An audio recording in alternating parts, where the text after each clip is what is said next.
सूफी बरकत साहब फरमाते थे कि अगर पैदा होना, जवान होना, बीवी बच्चे पैदा करना और बूढ़े होकर मर जाना ज़िंदगी है, तो ऐसी ज़िंदगी से ज़िंदगी ना ही होना बेहतर है। ज़िंदगी वो है कि आप किसी के काम आएँ, किसी का एहसास करें, किसी की मदद करें। तो मेरी कोशिश ये होती है कि मैं अपनी वकालत के साथ साथ जितने भी जेलों में लावारिस कैदी हैं, मैं उनकी मदद करता हूँ। मैं उनके लिए खाने लेकर जाता हूँ, मैं उन्हें स्पेशल डिशेस बनवाता हूँ उनके लिए, कभी पिज़्ज़ा बनवा लेता हूँ, कभी बर्गर लेके जाता हूँ उनके लिए, क्योंकि मैं देखता हूँ कि वो बेचारे वो पानी वाले आलू और पानी वाली दाल खा कर थक जाते हैं। तो इंसान से गलती तो हो जाती है, लेकिन उसकी गलती की उसको ये सज़ा नहीं देनी चाहिए कि आप उसको भूखा रखें या उसको खाने के लिए वो दें जो मैं और आप कभी भी नहीं खा सकते। तो इसलिए मैं ये कोशिश करता हूँ कि चलें किसी की मदद हो जाए, किसी के लिए एहसास कर लें, तो उसके ज़्यादा बेहतर। जितने बेहतरीन खाने आप जेलों में भिजवा रहे हैं ना, किसी का दिल नहीं करेगा कि वो जेल से बाहर आए।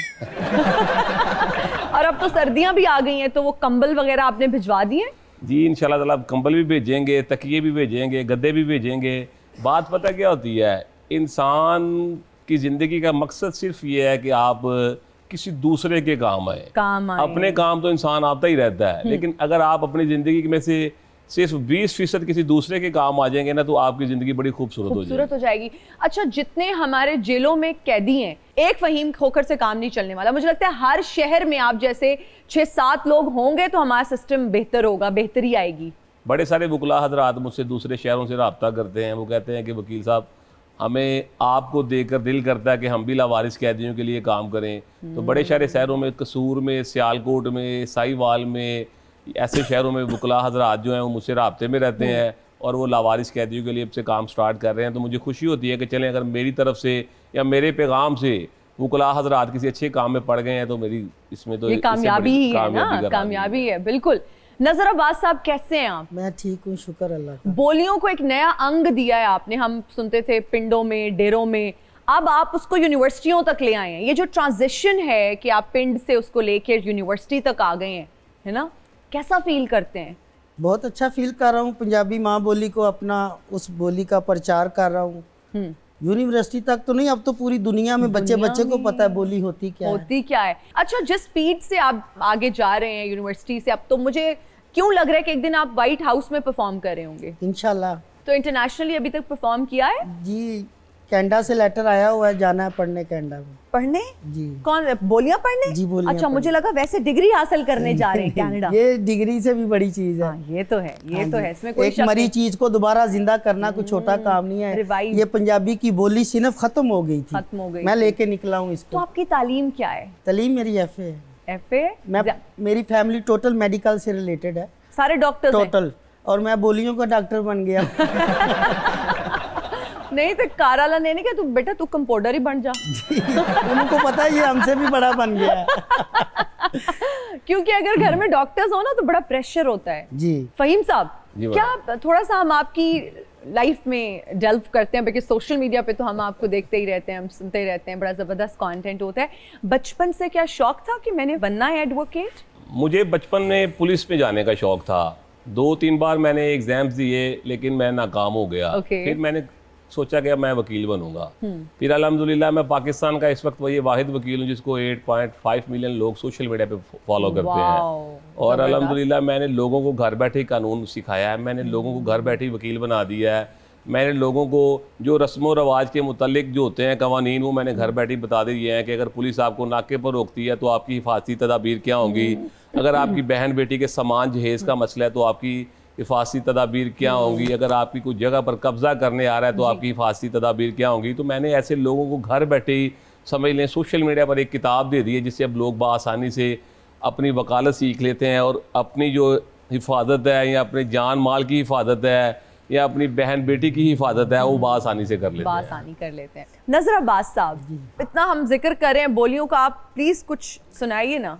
माँ की हवाले से बोली सुना रहा हूँ। बीक साबर गदा साहब हैं हाफिजाबाद से, उनकी लिखी बोली है जी। नित वेच नाए उन दिया चादरा, हाँ नित वेच नाए उन दिया चादरा, ओए माँ वाली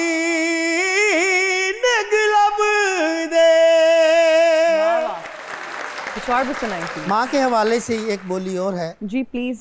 अफजल अब्बास साहब नॉर्वे से हैं, उनकी बोली है, ओके ओके माँ के हवाले से ही है। भावे बोल जा मैनू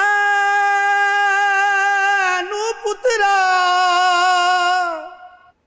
हाँ भावे बोल जा मैनू पुत्रा, वाह वाह मैं कदे तेनू याद आवांगी। वाह वाह वाह, क्या बात है, बहुत खूब। माँ से कैसा रिश्ता है आपका? माँ की दुआओं से इधर बैठा हूँ, माँ की दुआ से 36 उम्रे किए, अकबरी हज किया। वाह जबरदस्त, माशाल्लाह। तो माँ की खिदमत की या करते? उसका सिला नजर नहीं आ रहा आपको? पूरी दुनिया में नाम ऐसे थोड़ी हो जाता है ना। हाँ, ये तो है, बिल्कुल बिल्कुल। जरूर पीछे किसी की दुआ का असर होता है। माँ की या बाप की भी? माँ की। माँ की? माँ की। बाप की खिदमत बाप नहीं? मेरे दरवेश थे, 2012 में चले गए, बहुत बड़े राइटर थे। Okay, okay. 5 फिल्में लिखी उन्होंने। जबरदस्त। एक बाप के हवाले से बोली सुना रहा हूँ जी प्लीज। राय मोहम्मद खान नासिर साहब की बोली है, मेरे बुजुर्ग हैं, अल्लाह उनको सेहत व सलामती दे। आमीन।